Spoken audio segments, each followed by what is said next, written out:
En un invierno helado, encontré a una serpiente casi congelada en el bosque. Mi corazón se llenó de compasión y decidí ayudarla. La abrigué en mi pecho, dándole calor, esperando que recuperara su vida. Con cada latido, la serpiente volvió a la vida, pero en lugar de gratitud, me mordió con toda su fuerza.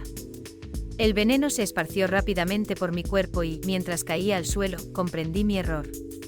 A veces, la bondad puede ser un arma de doble filo.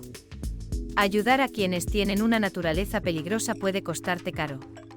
Aprendí que la compasión sin precaución puede llevar a consecuencias devastadoras.